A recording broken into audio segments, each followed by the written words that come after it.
Hello friends, welcome back to series of lecture. This is the 24th lecture of this series of CPC. तो race judicata में कुछ points रह गए, minor points.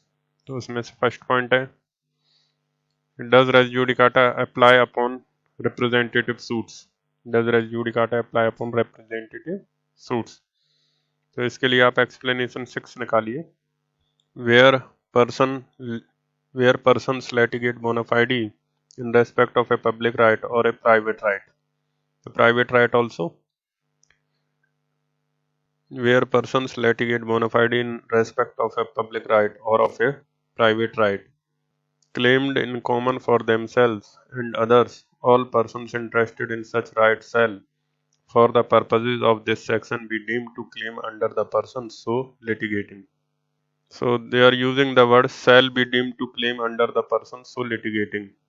तो देखो, representative suit is like this. मान लो एक classroom का एग्जांपल ले लो. एक क्लासरूम है and someone has committed a wrong against them. Suppose we are all in this classroom, all students and us. So suppose someone committed a wrong against us. We are here in the classroom. Now it is not mandatory that each of us file a separate suit. Now any one of us, you take my example. Now I file the suit against that wrongdoer. Now I can file the suit for myself alone also, but I can file a suit as a representative as well. When I am representative means I am representing all of you. Now if it is a representative suit, आप जितने भी लोग हो, this whole class which are sitting in this batch are represented by me. Whatever decision is passed in the suit, that will be binding upon all the persons which belong to this batch. अब उसके लिए process है जिसको हम discuss करेंगे later on when we will study the representative suit. But for now the point I have to tell you is that if it is a representative suit, the party which is visible in the suit is suppose R, but behind him all other persons whom he is representing, they are there, and the decree of the suit will be binding upon R and as well as the persons who are being represented by R. उसका एक notice जाएगा. Suppose I file a suit and I declare that it is a representative suit, then you all will receive the notices from the court, and if you want that, you can say no, that I want to file my suit separately, or you may be agreed to me as a representative. अब एक बार आपने agree कर लिया that I am your representative, then after the decree of the suit, that decree will be binding upon all of us, upon all of you. ठीक. अब now the question is, मान लो एक suit हुआ R और A के बीच. अब the question is, इसकी जो भी डिक्री होगी, will that be binding? अब suppose any one of you is B. Now suppose tomorrow there is a suit between B and A on the same thing, everything else of section 11 being is fulfilled. Will this decree will be applied as res judicata upon this suit, the point is the decree will not binding only upon R, but decree is binding on all of you including B, and now it is the suit between B and A. अब जो farmer court का decree है, that will be binding upon B also. Why? Because it is said that B will be said to be claiming under R. So those words of explanation 6 are important. B will be said to be claiming under R, and therefore the decree will be binding as res judicata. Now we will look the language again of explanation 6. Where persons litigate bona fide in respect of a public right or of a private right, claimed in common for themselves मतलब जो litigate कर रहा है उसका भी right है और दूसरों का भी राइट वो रिप्रेजेंट कर रहा है, and others where persons litigate bona fide in respect of a public right or of a private right claimed in common for themselves and others. All persons interested in such right shall, for the purposes of this section, be deemed to claim under the persons so litigating. Means there is a suit in which the person is contesting and he is representing the rights of others, be it a public right or be it a private right, and the persons to whom he is representing, they will be said to be claiming under the main party, and therefore the subsequent suit, the decree will be binding as res judicata. तो इसको लिख लीजिए आप, write down. In a representative suit, a party contests the suit on behalf of the others, and the decree is binding upon him as well as the others who he represents. The person who he represents will be said to be claiming under him in a subsequent suit, and therefore, if in a subsequent suit, the subsequent suit between any one of such persons, therefore, if in a subsequent suit between any one of such persons means what? The one who has represented. The one who has represented. A subsequent suit between any one of such person and the other party, res judicata of the former suit will apply if all the other elements of section 11 are fulfilled. If all the other elements of section 11 are fulfilled. अब इसी context में अगर public interest litigation की बात करूं तो क्या public interest litigation पे रेस जुडिकाटा लगेगा? Suppose today if a public interest litigation is filed and that is decided by the court, or tomorrow again the PIL is filed.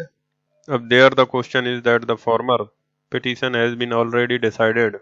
Will res judicata apply?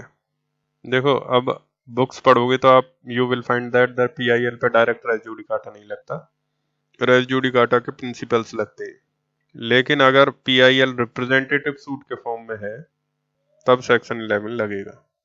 अब PIL दो तरीके से होता है. एक तो होता है कि मैंने अपने और आप सबके राइट के लिए सूट किया, पिटीशन डाला PIL, मेरा भी राइट इन्वॉल्व है और आपका भी राइट इन्वॉल्व है, आप सबको रिप्रेजेंट करते हुए मैंने पब्लिक इंटरेस्ट लिटिगेशन डाला. That is not in the form of a representative suit.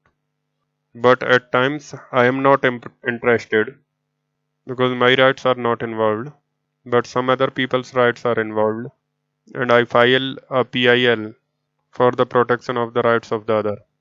So there I am not filing for my own interest of personal right involved there. So in this PIL res judicata का principle लगेगा, लेकिन res judicata section 11 will not apply. तो in this PIL res judicata का principle लगेगा, but section 11 will not apply.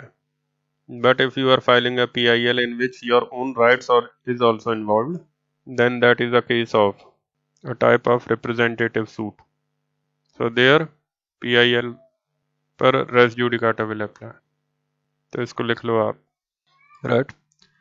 PIL where the petitioner's own right also involved is in the nature of a representative suit, and therefore section 11 will apply. But a PIL where petitioner's rights are not involved, rather he has filed the PIL pro bono publico. Pro bono publico means for the benefits of the public at large. For the benefit of public at large. So if you filed the PIL pro bono publico, if he has filed the PIL pro bono publico for the protection of the rights of others, then section 11 will not apply, but the broad principles of res judicata will apply. तो general rule ये है कि PIL normally writ के form में लगाए, तो writ पे आपने किया है तो रिट पे डायरेक्टली सेक्शन 11 नहीं लगाते, लेकिन अगर रिप्रेजेंटेटिव सूट के फॉर्म में है आपका अपना भी इंटरेस्ट इन्वॉल्व है, that is more of a representative suit, there it will apply. But if it is in the form of a writ, and you are fighting for the rights of the others, then be the representative, but it is not representative suit as such. You are being the representative, but it is not a representative suit as such, because in a representative suit, the petitioner's own interest also involved.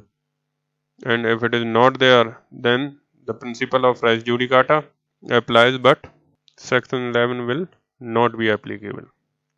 ठीक. Now, next one is, does res judicata apply upon execution proceedings? Does res judicata applies upon execution proceedings? Answer is yes. अब ये मिलेगा आपको explanation number 7 में. तो execution proceedings आप देखिए explanation number 7. Now see the explanation number 7. The provisions of this section shall apply to a proceeding for the execution of a decree, and references in this section to any suit issue or former suit shall be constituted as references respectively to a proceeding for the execution of the decree, question arising in such proceedings, and a former proceeding for the execution of that decree. Now देखो, basically what happens is, suppose there is a suit between A and B, and the decree in the suit suppose in the favor of A, and now suppose this is executing. What has been executing court, that I will tell you later. That suppose this is the executing court. अब ये जो decree है इसको ए को execute करवाना है, अब वो एग्जीक्यूशन का एप्लीकेशन लगाएगा. बेसिकली तो आप डिक्री कोर्ट में ही लगाते हो, but just to make it simple आप एग्जीक्यूटिंग कोर्ट में एप्लीकेशन लगाओगे फॉर एग्जीक्यूशन. अब you will make your choice, जो डिक्री होल्डर है you will make your choice as to how will you make your decree be executed. Does you want the defendant to be judgment debtor to be get arrested? Does you want to that the judgment debtor property to be attached and to be sealed, and so forth? So you have the choice, and accordingly you make the application, and thereafter the court will serve the notice to the judgment debtor, to the defendant, to the judgment debtor. अब उस notice के बाद the judgment debtor will appear and file his objections. जो जैसे आप written statement file करते हो वैसे वो अपने ऑब्जेक्शंस फाइल करेंगे. ठीक. तो एक तरह से आपने मान लो अपना एप्लीकेशन डाला कंपेयर करने के लिए. अब जो एप्लीकेशन डाला आपने that is a suit plaint.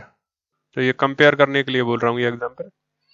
जो आपने एप्लीकेशन डाला दैट इज अ प्लेंट, फिर उसको सम्मन गया. अब सम्मन्स के बाद you file his written statement. अब these terminology you will not use in this executing proceedings. वहाँ पे it is an application, notice and objections. ठीक. अब after objections the court will frame questions. अब यहाँ पर इश्यूज नहीं बनेंगे, these will be called questions. So the court will frame questions and the court has to decide upon these questions. ठीक.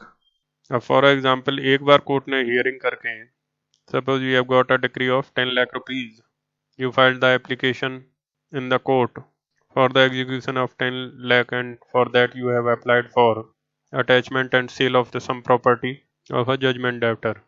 Attachment and sale of some property of judgment debtor. अब judgement debtor ने objection raise किया कि मैंने इसमें से 7 लाख रुपए already पे कर दिए. He says that कि I have already paid 7 lakh rupees to him. तो अब कोर्ट क्वेश्चन फ्रेम करेगी कि as to whether the 7 lakh rupees out of the decretal amount has been paid or not. Decree का 7 लाख रुपया दिया गया है कि नहीं. और उस पे तक court will take evidences between the parties, and if the court decides that yes 7 lakh rupees has been paid. अब दोबारा यही सवाल किसी और एग्जीक्यूशन प्रोसीडिंग्स में. अब मान लो जैसे कोई जो मकान आपने बेचा, उस मकान की कीमत सिर्फ 1 लाख रुपए थी. फॉर एग्जांपल 1 लाख में बिका. 7 लाख में आपका मकान का 1 लाख, 7 लाख ऑलरेडी मिल चुका है और मकान का 1 लाख आपको मिल गया. अब कितने बच गए? 2 लाख. अब सपोज दोबारा 2 लाख के लिए किसी और कोर्ट में जहाँ पर उसकी और कोई प्रॉपर्टी है वहाँ पर एप्लीकेशन डालेगा और फिर से एग्जीक्यूशन प्रोसीडिंग्स होगी. अब मान लो दोबारा इसने एप्लीकेशन डाल दिया कि मुझे 9 लाख रुपए चाहिए। तो 1 लाख तो मिल गए, वो तो प्रूव्ड है। इसने डाला कि मुझे 9 लाख रुपए चाहिए। अब वहाँ पर ये जो क्वेश्चन है कि 9 लाख रुपए ये दे चुका है या बाकी है, तो वो 7 लाख का जो जजमेंट था कोर्ट का, जजमेंट या ऑर्डर कह लो, that will act as res judicata. So in these execution proceedings, once some question has been heard and decided by the executing court, if the same question arises again in the subsequent stages of the executing proceeding, then that will apply as res judicata. So that is how the res judicata will apply to the execution proceedings. ठीक, तो इस example को दोबारा बता देता हूँ मैं एक बार। सपोज यहाँ पर अब डिक्री वगैरह हो गई, इसको भूल जाओ आप। आपके पास 10 लाख की डिक्री थी, अब यहाँ पर आपने एप्लीकेशन डाला, कोर्ट सर्व द नोटिस, और नोटिस के बाद the objection was filed by the judgment debtor opposite party defendant. Objection के बाद the question that was formed by the court was, after objection question formed by the court was that has 7 lakh rupees been already been paid, because the objection was that I have already paid 7 lakh rupees. After that the court will conduct the hearing on that question, and this question are framed under section 47.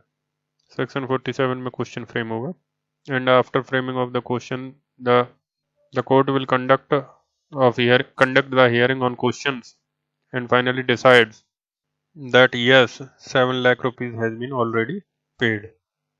तो 3 लाख का execution होगा, 7 मिल गया तो 3 लाख का ही होगा। लेकिन मान लो जिस मकान को एग्जीक्यूशन के लिए बिकवाया, the value of that house is only 1 lakh, तो फिर कितना रिकवर हुआ? 7 पहले मिल चुका है, एक मकान का 8, अब 2 लाख बच गए, और अब उस कोर्ट के ज्यूरिडिक्शन में और कोई प्रॉपर्टी है नहीं। अब you will go to some other court where the defendant has got some property. अब दोबारा मान लो उसने 1-1.5 साल बाद फिर उसने किसी और कोर्ट में एप्लीकेशन लगाया। अब उसको लगाना तो ये एप्लीकेशन ये चाहिए कि 2 लाख रुपए का मेरा बाकी है, वो आप एग्जीक्यूट करो, लेकिन इसने गलत एप्लीकेशन लगाया और इसने कह दिया कि मान लो मेरे 10 लाख रुपए बाकी हैं, या कह दिया कि 9 लाख रुपए बाकी हैं। अब the again objection will be raised कि 7 लाख तो वैसे मैं दे चुका और 1 लाख हाउस बिका उसके डिग्री के एग्जीक्यूशन में मिला, तो 8 लाख मैं दे चुका हूँ, तो हाउ इट वाज 10 लाख या 9 lakh. So on this issue, the previous executing court's order that 7 lakh has already been paid. So that was after hearing. So that was heard and finally decided. The parties are the same, title is the same, everything is the same. So that will apply as res judicata. When in the same execution proceeding, same question arises again, the former decision of the executing court will apply as res judicata. So that is what they are trying to tell you in explanation number 7. That is what they are trying to tell you in explanation number 7. So if you read that again, the provisions of this section shall apply to a proceeding for the execution of a decree.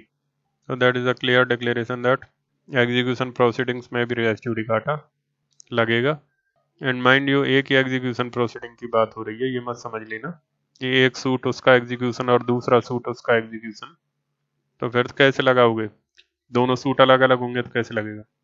It is like that कि एक suit उसके execution में एक बार decide हुआ, अब इसी suit के execution में फर्दर वही क्वेश्चन रेज हो जाएगा, then this will apply as res judicata upon the other. It is not that the two different execution proceedings, it can be about two different suits, but when it comes to execution, then it is always about the same executing proceedings in which the question has been already heard and decided. So the provisions of this section shall apply to a proceeding for the execution of a decree and references in this section to any suit. So I am writing here to any suit, then issue and former suit. जो section 11 में suit, issue और former suit लिखा है, उसके लिए execution proceeding में क्या term use होगा, that is what they are telling you, shall be construed shall be construed as references respectively to a proceeding for the execution। इसको शॉर्ट में लिख देता हूँ एग्जीक्यूशन प्रोसीडिंग्स। इशू को क्या बोल रहे हैं? इशू को question arising in the proceedings, questions in execution proceedings. And former suit को क्या बोलोगे? Farmer proceeding for the execution of that decree. इसमें भी क्लियर रहो, farmer proceeding for the execution of that degree, it is not a different degree. उसी degree के farmer proceedings में if a question was decided then in the subsequent stage, at the subsequent stage of the same executing proceeding, res judicata will apply। subsequent stage of the same executing proceeding, res judicata will apply। so they are saying former, ये नहीं कह रहे हैं former execution proceeding, they are saying former proceeding for execution of that decree, मतलब वही decree. तो that is what I have told you कि अलग अलग दो एग्जीक्यूशन प्रोसीडिंग्स नहीं है, एक ही एग्जीक्यूशन प्रोसीडिंग्स में एक स्टेज और फिर एक आगे वाला स्टेज। तो अगर आप सेक्शन 11 को इसके हिसाब से पढ़ो, इस लैंग्वेज के हिसाब से, so it will be like that, no court shall try any execution proceeding, ऐसे ही होगा ना सूट की जगह पर, no court shall try any execution proceeding, ये इशू हटा दो, एग्जीक्यूशन प्रोसीडिंग, इसकी जगह execution proceeding in which the matter directly and substantially in issue has been directly and substantially in issue in a former executing proceeding of that decree, in a former executing proceeding of that decree between the same parties or between parties under whom they or any of them claim litigating under the same title, in a court competent to try such subsequent execution proceeding, and the suit in which such issue has been subsequently raised and has been heard and finally decided by such court। अब यहाँ पर suit के साथ जो issue है, issue में आप ये पढ़ लीजिएगा, questions arising in execution proceeding.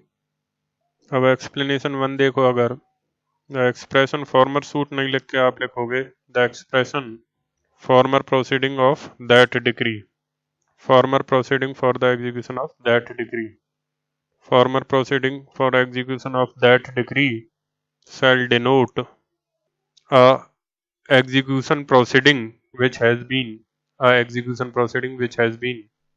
decided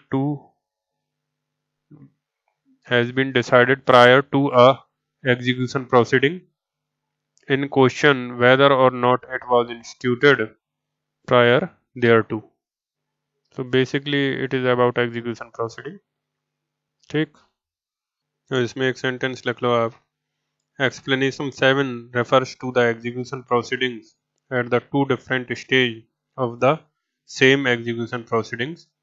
explanation 7 refers to the execution proceedings at two different stages of the same execution proceedings। ठीक, so now next question is, write down next question, can res judicata apply in the same suit upon an issue? Can res judicata apply in the same suit upon an issue? तो देखो इसमें suit की बात हो रही है, suit started here, suit going on and somewhere here an issue was decided by the court। अब उसके बाद somewhere here the same issue is again raised, इसी सूट में उसी इशू को दोबारा रेज किया गया, in the same suit the same issue has been again raised। अब will the decision of this issue apply as res judicata upon this issue? अब इसका आंसर है it depends upon the facts. अब फिर से देखो इस सिचुएशन को, ये सूट है, इसमें यहाँ पे एक इशू डिसाइड हुआ, अब सेम इशू यहाँ पर फिर से रेज कर दिया, मतलब सेम एप्लीकेशन फिर से डाल दिया। For example I tell you, Suppose here an objection on jurisdiction is raised. अब कोर्ट ने jurisdiction पे एक preliminary issue बनाया और कोर्ट ने उसकी हियरिंग करके उसको डिसाइड कर दिया. Court had framed a preliminary issue whether it has jurisdiction or not. Then thereafter it decides that issue. Thereafter it decides that issue and it declares that it has jurisdiction. And it declares that it has jurisdiction. अब then thereafter उसी party ने फिर से objection raise कर दिया. At the subsequent stage that this court does not have jurisdiction. Suppose you and me are the party, you are the plaintiff and I am the defendant. Now at the particular stage of proceeding, at a particular stage of the proceeding, I raised an objection that this court does not have jurisdiction. If the court frames the preliminary issue, and after framing the preliminary issue, the court conducts the hearing, and it decides that it has jurisdiction.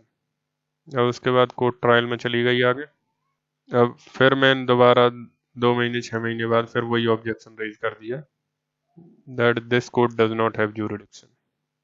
अब बताइए, will the court hear this objection once again or will the former decision upon that issue res judicata apply? Answer is yes. For this example answer is yes. अब एक और example लेते हैं. अब देखो इसका आंसर इशू पे depend करेगा, इशू कैसा है. Now take another example. Suppose here a plaintiff files a temporary injunction application against the defendant. उसने एक temporary injunction application फाइल किया. अब now depending upon the surrounding circumstances at that point of time, the court rejected the application. The court dismissed the application. Court ने temporary injunction grant नहीं किया. समझ गए? उसने टेम्परेरी इंजंक्शन कुछ मांगा डिफेंडेंट के खिलाफ. But the court did not grant the temporary injunction. Then thereafter somewhere here the circumstances changed. The plaintiff again filed the same temporary injunction application against the defendant at this stage. But here the circumstances are different. Will the res judicata of former decision will apply or will the court is free to give the temporary injunction here? So court is free here. तो ये issue पे depend करेगा कि issue कैसा है. तो पहला वाला इशू हमारा था वो स्टैटिक था. jurisdiction, impediment of parties, these are static issues. एक बार डिसाइड हो गया तो सर्कमस्टेंसेस चेंज नहीं होंगे उसमें. लेकिन issues like interim order, temporary injunction, interlocutory order etcetera. तो टेम्परेरी इंजंक्शन तरह के इंटरलोक्यूटरी ऑर्डर जो हैं, तो इस तरीके के जो ऑर्डर्स हैं जो कि डिस्टिंक्ट सर्कमस्टेंसेस पर डिपेंड करते हैं, they are even that application was decided once and that issue was decided, even then the circumstances changed, you can again have an order on that application and therefore their res judicata will not apply. So therefore जो final answer है जो इसका, तो वो ये है कि अगर वो इशू, जिस इशू की आप बात कर रहे हो, अगर वो इशू ऐसा इशू है जो कि सर्कमस्टेंसेस के साथ चेंज नहीं हो रहा, if the issue is such which will not change with the circumstances, they are statistics issues or static issues because the circumstances are fixed. अब जैसे whether this court has jurisdiction or not, अब jurisdictional facts will not keep changing with time. Whether a party shall be impleaded or not, he shall be made a plaintiff or defendant or not, so that will not change with time. If you seek amendment pleadings, अब amendment of pleadings एक बार मना हो गया तो मना हो गया. अब amendment of pleadings के grounds will not keep changing on with time. अब यहाँ पर मैं same application की बात कर रहा हूँ. You can go for some other amendment, but if the same application, तो एक बार जब कोर्ट ने कह दिया कि अमेंडमेंट नहीं होगा तो बार बार वही एप्लीकेशन आप डालो, तो here the circumstances are not changing and therefore you see res judicata in such cases will apply. But in temporary injunction type applications, It depends upon the circumstances existing at the time of application. Res judicata will not apply. ठीक, but one point is clear for the prelims purposes. The answer should be yes. If they asking in PT, does res judicata apply upon the issue to the same suit? The answer should be yes in the PT. In the PT, the answer should be yes. Mains के लिए the answer should be yes on such and such issues.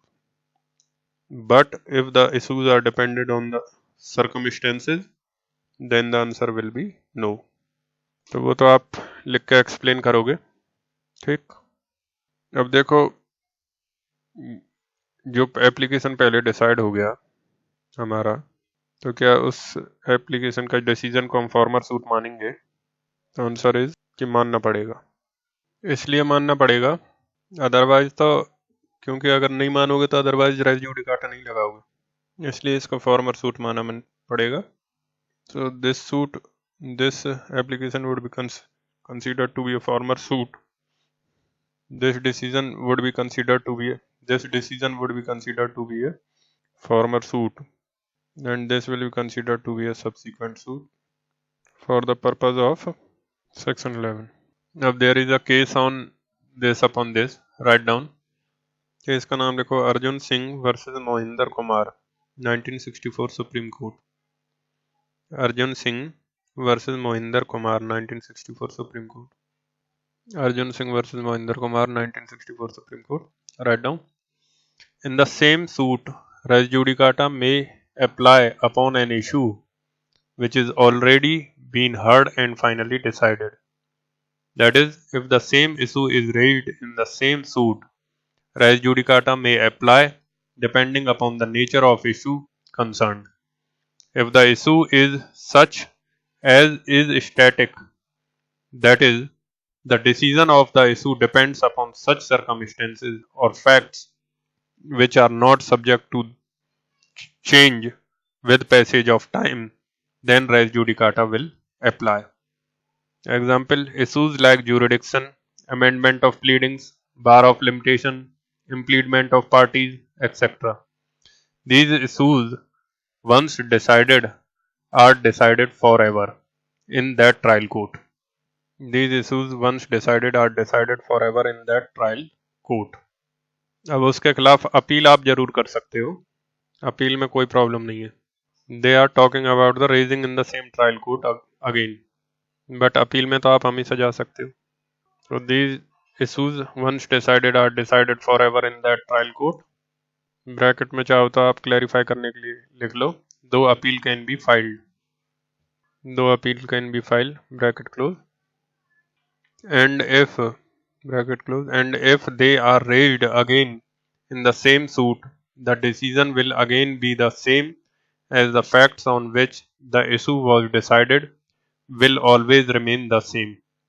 However, issues like temporary injunction are decided on the basis of facts existing at the point of time, and those facts are not fixed. They may change subsequently, and the court may decide the application differently at the subsequent stages of the same suit. On such issues, res judicata will not apply. On such issues, res judicata will not apply. मतलब कोई भी issue हो जिसमें आपको दिखता है कि अगर सर्कमस्टेंसेस बदलेंगे तो डिसीजन बदल सकता है. वैसे टेम्परेरी इंजंक्शन ही आएगा इसमें. अटैचमेंट का ऑर्डर आ सकता है, अपॉइंटमेंट ऑफ रिसीवर्स आ सकता है. तो अटैचमेंट ऑर्डर 38 में जैसे अपॉइंटमेंट ऑफ रिसीवर आ सकता है. अब आपने अपॉइंटमेंट ऑफ रिसीवर का एप्लीकेशन लगाया, अब आज कोर्ट ने ऑर्डर नहीं किया, अब कल को सर्कमस्टेंसेस चेंज हो जाएं तो कोर्ट ऑर्डर कर सकता है, तो वहाँ पर रेस जुडिकाटा नहीं लगेगा.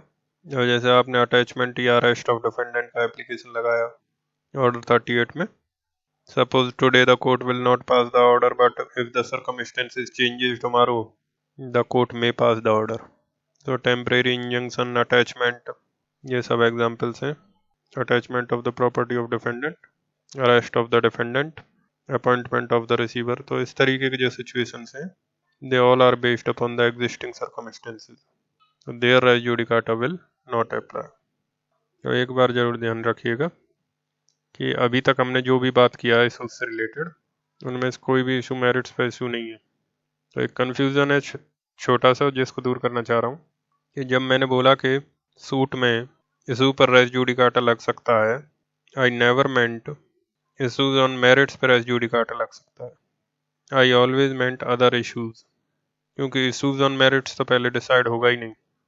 Suppose there are two issues on merits और there was contract. Two issues हैं, मान लो वॉज देयर अ कॉन्ट्रैक्ट, पहला वॉज देयर अ कॉन्ट्रैक्ट, और दूसरा has the defendant B did the breach of contract. So these are the two issues on merits. तो इस पे ऐसा कभी भी नहीं होगा that the court will decide was there contract first today and after 2 years it decides in the same suit that there was a breach of contract. The court will record evidences for all issues और final judgement के समय it will decide the various issues one by one.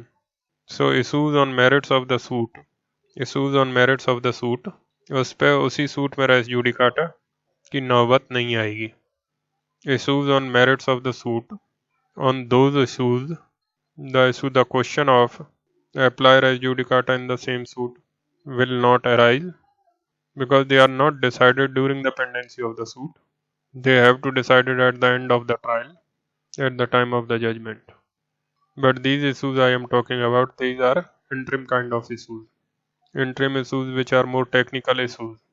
If these issues are raised once, they are not issues on merits. If these issues are raised once and they are decided, then again the issues can be raised. And there is no depending upon the nature of the issue. लेकिन issues on merits पे ये topic लागू नहीं होगा, क्योंकि merit वाले सारे issues एक साथ डिसाइड होते हैं. ऐसा कभी नहीं होगा कि सूट की पेंडेंसी के दौरान एक मेरिट वाला इशू डिसाइड हो गया और सूट अभी चल ही रहा है और तुमने उसी इशू को दोबारा रेज कर दिया. That will never happen. ऐसी सिचुएशन कभी आएगी नहीं, because the court will decide the issues in the finality at the end of the trial in the judgment and thereafter the suit gets over. दोबारा उसी court में raise करने का question नहीं आएगा, और आएगा भी अगर that is another suit you have filed, तो उस पे तो रेस जुडिकाटा हम पढ़ ही चुके हैं. ठीक, तो इशूज ऑन मेरिट्स पे कोर्ट ने डिसाइड कर दिया, you file another suit, obviously res judicata will apply. So that we have already read. But इस काइंड की प्रोसीडिंग्स के अंदर इशू ऑफ मेरिट्स बीच में डिसाइड नहीं होगा. तो इंटरिम प्रोसीडिंग्स के अंदर इशू ऑन मेरिट्स बीच में डिसाइड नहीं होगा. इसको आप चाहें तो लिख लें, आप if you want write down the above does not relate to the issues on merit. The above does not relate to the issues on merit in the same suit, as the issues on merits of the suit are not decided in the interim. मतलब बीच में, as the issues on merits of the suit are not decided in the interim during the pendency of the suit, bracket में लिख लो, and therefore raising such an issue again in the same suit will not happen, rather after the decision of the suit, if another suit is filed and same issue is raised, then res judicata will apply. Rather after the decision of the suit, if another suit is filed and same issue is raised, then what? Then res judicata will apply. तो दूसरे suit पे होगा, but same suit में वो situation नहीं आएगा. अब देखो, मान लो एक सूट चलता है इस तरीके से, सूट फाइल हुआ यहाँ. अब इस सूट में बहुत सारे इश्यूज हो सकते हैं, बीच बीच में तो आप बहुत सारे इश्यूज रेज करते हो. ज्यूरिडिक्शन नहीं है, पार्टीज को इम्प्लीट करो, टेम्परेरी इंजंक्शन दो, अरेस्ट ऑर्डर चाहिए, तो इस तरीके के बहुत सारे प्रोसीडिंग्स हो सकते हैं बीच में. तो इन सब पर लगेगा कि नहीं, that we have to discuss. अब एक क्वेश्चन आपने रेज कर दिया, वही क्वेश्चन यहाँ आपने दोबारा रेज कर दिया, same question you have raised again, then obviously res judicata will apply. That also depending upon what we have discussed here. But the point is, court का जो इशूज ऑन मेरिट्स है, अब जैसे मान लो फादर सन के बीच का मैटर है, property का मैटर है, फादर की प्रॉपर्टी सन को मिली, फादर मर गए, and someone is having the property and he is not giving the property to the son. अब issue है कि if he son fs is the legitimate son of f, so that is one issue. Then did f make a will in favor of a? Other issue is did f make a will in favor of a? Does fs, another issue, does fs is having the right to succeed the property in intestate succession? तो इस तरीके के जो issues हैं तो ये बीच में decide कभी नहीं होंगे. The court will record evidences और फाइनली जब कोर्ट जजमेंट पास करेगा इन 2-3 इश्यूज का इन द एंड, और ये इश्यूज तीनों इश्यूज यहाँ पर डिसाइड हुए क्योंकि पहले तो डिसाइड हुए नहीं और उसके बाद सूट ख़त्म हो गया. तो इसी इशू को दोबारा इसी कोर्ट में और इसी सूट में रेज करने का तो कोई मतलब ही नहीं बनता. The same issue being raised in the same suit that does not arise.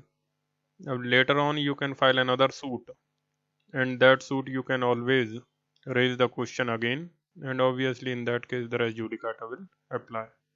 So I am just clarifying that when I asked you the question, what is the question, that does res judicata apply upon the issues in the same suit, so for that I never meant does res judicata apply upon issues on merits in the same suit. ठीक, तो इस पर confusion मत रखना. The question was does res judicata apply upon the interim issues decided at the various stages of the same suit. Interim issues or technical issues you can say, and the answer is yes.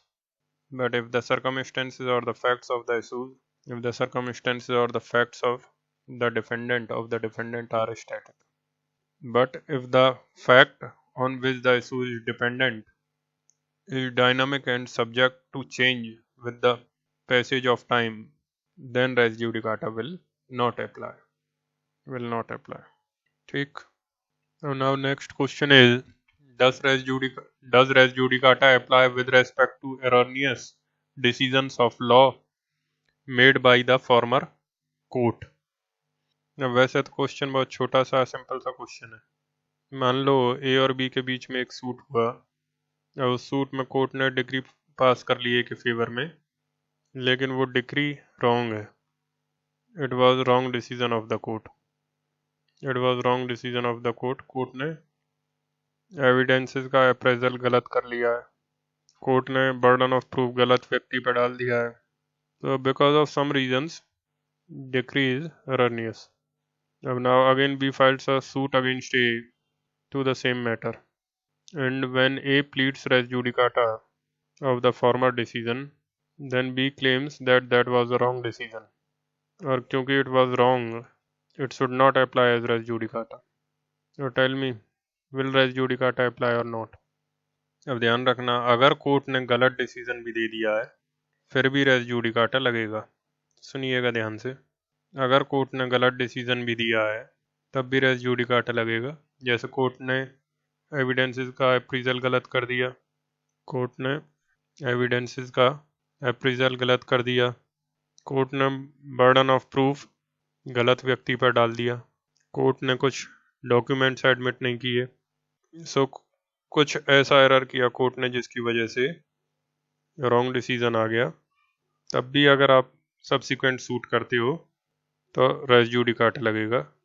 Because he always had an option to go in appeal.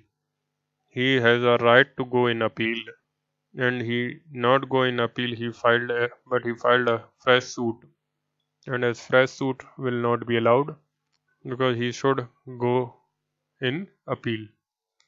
लेकिन अगर आप ये prove कर दो that the former judgment was obtained by fraud committed by A, या फिर there was collision between A and some other person and because of it judgment was obtained, तब res judicata will not apply. तो अगर आप prove कर दो कि former judgment was obtained by fraud और by collusion between the parties, then res judicata will not apply. अब यहाँ पर तो दो ही पार्टीज हैं तो कोलिजन का तो कोई मतलब नहीं है। अब मान लो यहाँ पर सी भी होता और बी कहता कि ए और सी ने कोल्यूड करके डिक्री ए के फेवर में करवा दिया है, तो that amounts of fraud only. A और सी ने मिलकर आपस में साठगांठ करके, जैसे ए ने सी को पैसे दे दिए और सी ने एविडेंस लीड नहीं किए और फ्रॉड करके और कोलिजन करके उन पर डिग्री ले ली। देन या फिर otherwise A has misled the court by committing some fraud upon the court. In those cases, res judicata will not apply. But otherwise, simply because the court has passed the wrong decision, res judicata will apply. Simply because the court has passed the wrong decision, res judicata will still apply. ठीक, court के गलत decision से कोई फर्क नहीं पड़ता। अगर गलत डिसीजन था, he should go in appeal. He should have go in appeal अगर गलत डिसीजन था। अब इसका एक एक्सेप्शन बताऊंगा मैं आपको, पहले इसको लिखो। Right if the former court has passed a wrong decision because of wrongful appraisal of evidences, misunderstanding of facts, wrongful appraisal of evidences, misunderstanding of facts, putting a burden of proof upon a wrong person, disallowing some documents, etc., then res judicata will still apply upon a subsequent suit, against such errors of the court. Against such errors of the court, the party affected always had option of filing a revision or appeal. The party affected always had the option of what? Filing a revision और appeal. तो जो orders हैं तो गलत orders में revision भी कर सकते थे, तो ये always having the option of filing a revision और appeal. he cannot file a subsequent suit avoiding res judicata. Fine, दोबारा सूट नहीं कर सकता। तो ये कॉमन सेंस है। ठीक, तो ये जरूरी नहीं है कि आप हमेशा ही सही ऑर्डर पास करो या जजमेंट पास करो। It is your application of mind, it is the matter of appraisal of your mind, and matter of appraisal of mind by you can be wrong also. Appraisal of mind means appraisal of evidences, not application of mind गलत भी तो कर सकते। So it may be your own decision. Appeal के provision बनाए किस लिए? अब मान लो उसी जज ने जिसके पास केस गया, उस जज ने मान लो कोई गलत जजमेंट पास कर दिया। अब the party concern believing it to be wrong, उसने दोबारा सूट कर दिया उसी जज के पास कि इसको दोबारा सुनो क्योंकि पहले वाला जजमेंट रॉन्ग। तो इस तरीके से तो हर पार्टी बार बार सूट करेगा, ये रॉन्ग डिसीजन है, दोबारा सुनो। That is not possible and therefore res judicata will apply if there is an error in what? If there is an error in appraisal of evidences or application of mind, etc. ठीक, but there is one case where it has been held by the Supreme Court that if there is a case of misinterpretation of law on the question of jurisdiction, on the question of jurisdiction, on the question of limitation, etc., तो जो preliminary objections होते हैं उससे related अगर court ने miss interpretation किया है, then in that case they are saying that res judicata will not apply. तो इसको आप लिखिएगा, इसका नाम लिखिए आप, इसाबेला जॉनसन ब्रैकेट में Shrimati versus M A. Susai, SUSAI, 1991 Supreme Court. और दूसरा केस का नाम है Mathura Prasad Bajju Jaiswal versus Dossibai, DOSSIBAI N.B.NB.GG Bhoy JEEBHOY, 1970 Supreme Court. Now this one is the landmark judgment in this three judges bench, and judgment was delivered by J.C. Saha Justice. In Mathura Prasad it is three judges benches and judgment delivered by J.C. Saha Justice. और Isabella वाला case में there was two judges bench and judgment delivered by M.H. Kania Justice. अब इस case के facts discuss करेंगे हम, but इसमें एक पैराग्राफ लिख लो पहले आप. Right right It was held that if there was misinterpretation of law and not a misinterpretation of facts, for example, the court has wrongly decided the question of jurisdiction because of a wrong interpretation of law, then the res judicata will not apply. Fine. अब इसमें facts हैं कुछ आपको समझने हैं जो. Now take out this case and see the facts of this case.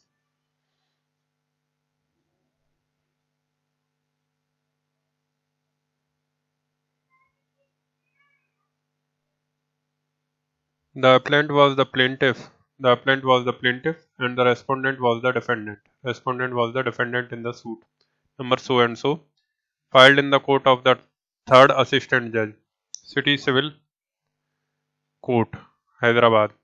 The appellant prayed for a decree for recovery of possession of the suit premises from the respondent and for the massive profits till the delivery of the possession of the premises. So basically a recovery suit था, recovery of property. The case of the appellant was that she was the owner of the suit premises and the respondent was in the occupation of the said premises on the payment of rupees 30 per month. The respondent had been irregular in the payment of the said rent and had been a source of perpetual nuisance. It was on this ground that the eviction of the premises was sought by the appellant. In his written statement, the respondent took a preliminary objection that the city civil court had no jurisdiction. तो यही हमारा main point है. The suit was filed in the civil court and the respondent take the objection that the city civil court does not have jurisdiction to entertain the suit as the suit fell within the jurisdiction of the Rent Control Act, Hyderabad. क्योंकि ये छोटा amount है तो 3,500 तक का amount rent controller act के पास जाएगा, rent controller court के पास जाएगा. Then two petitions had earlier been filed by the applicant before the rent controller. तो पिटिशनर ने पहले भी रेंट कंट्रोलर के पास 2 बार सूट फाइल किया था. Two petitions had earlier been filed by the applicant before the rent controller for the eviction of the respondent, and the rent controller had rejected the same on the ground that the purported tenancy of the respondent was hit by section 3 of the AP Rent Control Act, and hence the eviction suit was not entertainable by the court of rent controller. अब in short plaintiff ने पहले 2 बार rent controller के सामने suit किया था दूसरे court में.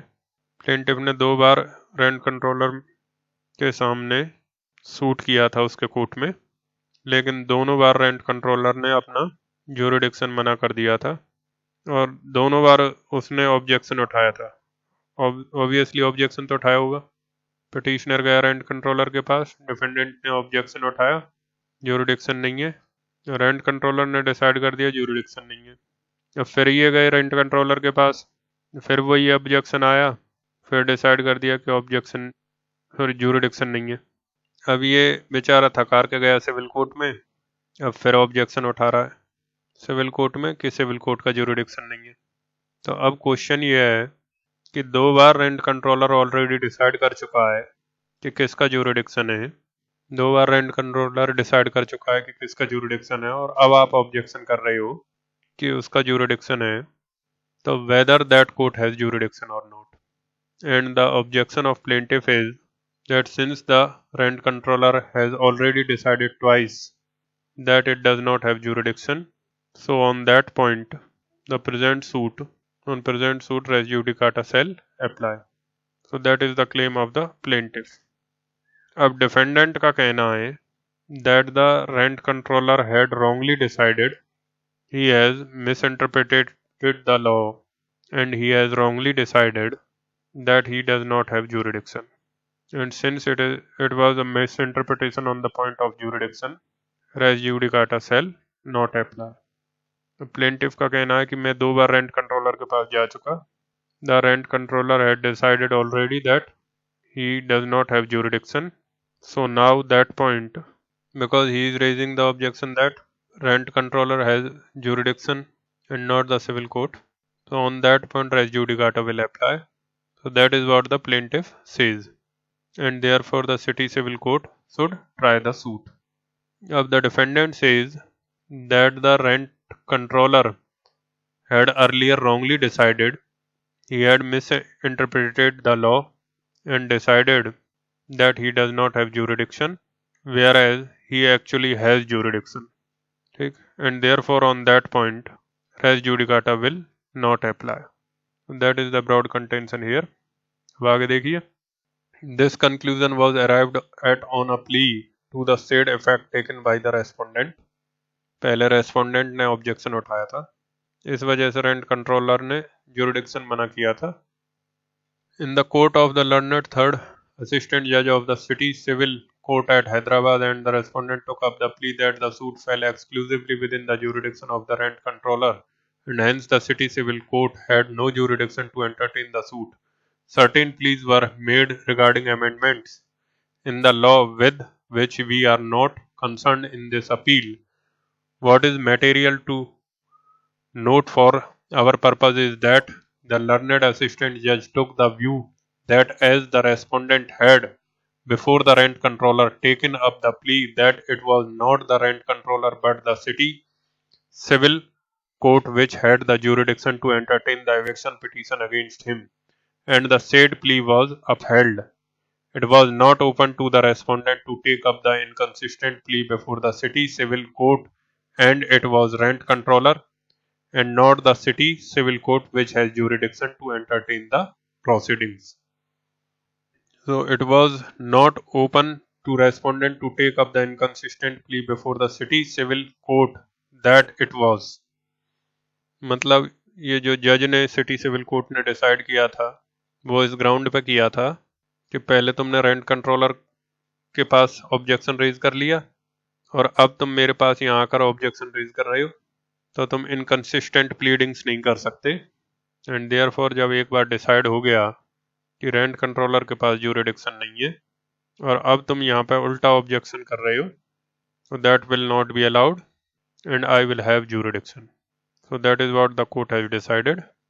अब इस पर सुप्रीम कोर्ट का कहना है, if the former court has decided the question of jurisdiction upon a wrong interpretation of law, which it was in this case, then the res judicata will not apply, and therefore if actually the rent control has the jurisdiction, suit has to be filed before the rent controller.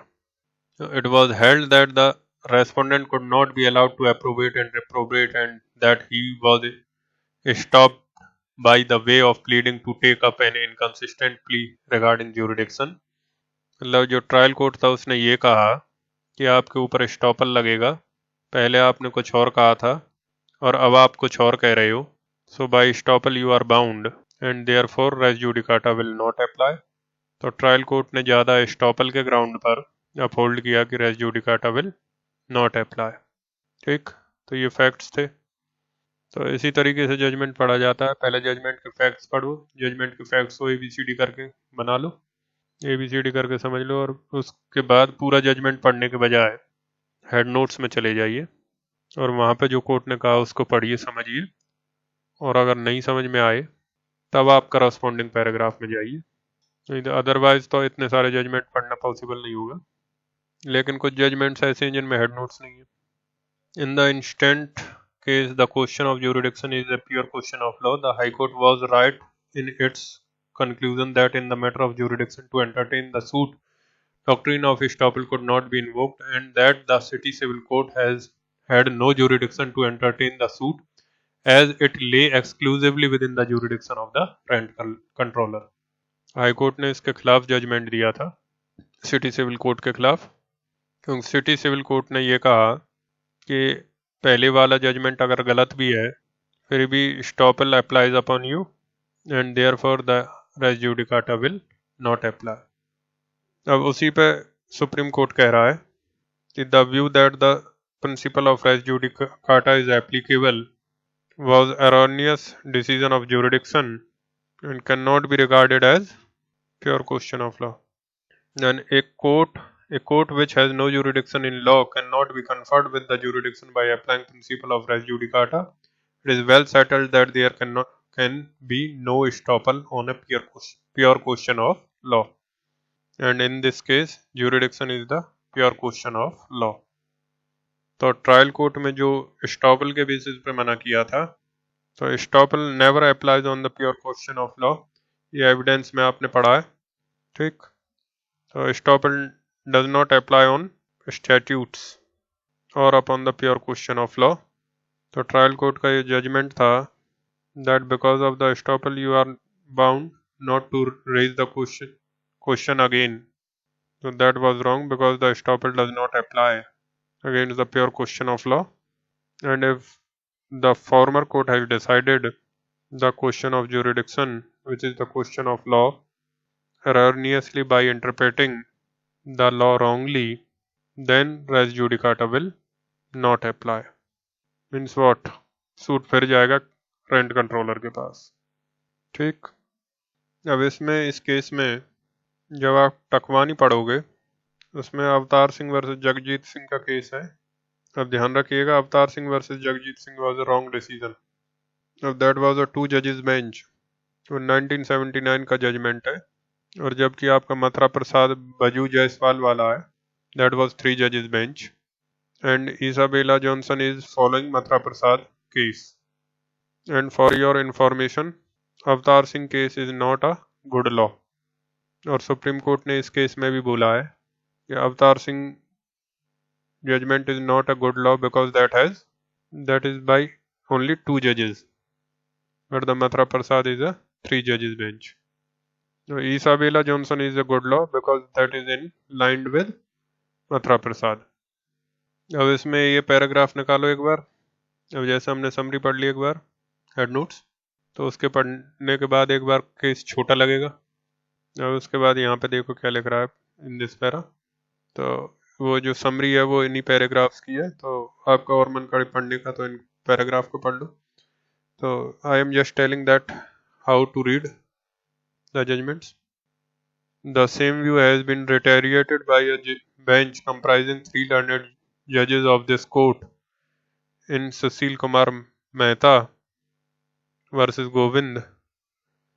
We find that the decision of 3 learned judges of this court, the Mathura Prasad Baju Jaiswal and others, has not been noticed at all by the division bench comprising 2 learned judges of this court in Avatar Singh case. तो ये clear कह रहे हैं कि मथुरा प्रसाद को observe नहीं किया इन्होंने। अब देखो अवतार सिंह केस इज 1979 और मथुरा प्रसाद कब का है? It is 1970। अब Avtar Singh has bypass the Mathura Prasad judgment, but that was wrong, क्योंकि लार्जर बेंच को आप बाईपास नहीं कर सकते। Avtar Singh upholds to the extent that the judgment of Avatar Singh take the view and hence to the extent that Avatar Singh and hence to the extent that the judgment in Avatar Singh case takes the view that the principles of res judicata is applicable to an erroneous decision on the jurisdiction, it cannot be regarded as good law. In our opinion, a court which has no jurisdiction in law cannot be conferred with the jurisdiction by applying principle of res judicata. अब city civil court के पास jurisdiction है नहीं, अब race judicata लगाकर आप city civil court को jurisdiction देना चाहते हो। How it is possible? You cannot apply res judicata to repeal the other law, and it is well settled that there can not be no estoppel on a pure question of law, and in this case the question of jurisdiction is a pure question of law. So in our view, therefore, the High Court was, with respect, right in its conclusion arrived at, and the appeal must be dismissed. अब और पढ़ना तो आपको ये paragraph पढ़ लेना, तो इसमें सब कुछ है कि अवतार सिंह में मथुरा प्रसाद में क्या हेल्ड हुआ। बट मैंने बाकी का बता ही दिया है, otherwise no need to. If interested you can go by it. अब थोड़ा लिख लो इसको। इसमें लिख लो 2 केसेस के नाम लिखे थे आपने, मथुरा प्रसाद और ईसाबेल। मथुरा प्रसाद और ईसाबेल। इसमें it has been held, no, it was held that the principle of estoppel cannot apply against a pure question of law, cannot apply against a pure question of law. Rather by applying res judicata, jurisdiction cannot be conferred. Next sentence, इधर से cannot apply against a pure question of law. Next sentence, rather by applying res judicata, jurisdiction cannot be conferred upon a court which actually does not have jurisdiction. If a court has wrongly decided the question of jurisdiction by misinterpreting the law, then such a decision will not apply as res judicata in a subsequent suit. ठीक, अब इसके बाद एक और question लिख लो आप। Does res judicata apply upon writs? Next issue, Does res judicata apply upon writs? इसमें answer लिखो आप, right. Section 11 does not apply on writs, but the broad principle of res judicata do apply. However, upon the writ of habeas corpus. What is habeas corpus? किसी को अगर बंद करके रखा है तो कोर्ट ऑर्डर करेगी at least orders to produce before the court. So either court orders to release him or at least to produce him before the court in person. So that is called habeas corpus. इसको हिंदी में बोलेंगे बंदी प्रत्यक्षीकरण। बंदी मतलब कैदी, प्रत्यक्षीकरण मतलब प्रत्यक्ष करो, प्रत्यक्ष मतलब सामने आना, उसको सामने लाओ, हमारे सामने प्रस्तुत करो। तो हैबियस कॉर्पस पर रेस जुडिकाटा नहीं लगेगा, तो सेक्शन 11 तो किसी भी रेट पे नहीं लगता, लेकिन प्रिंसिपल ऑफ रेस जुडिकाटा भी हैबियस कॉर्पस पे नहीं लगेगा। ठीक, so that's it for this lecture. अब कुछ टॉपिक्स हैं इसके, हम we would continue in next lecture, like what is the difference between res judicata and estoppel. So for this lecture, thank you.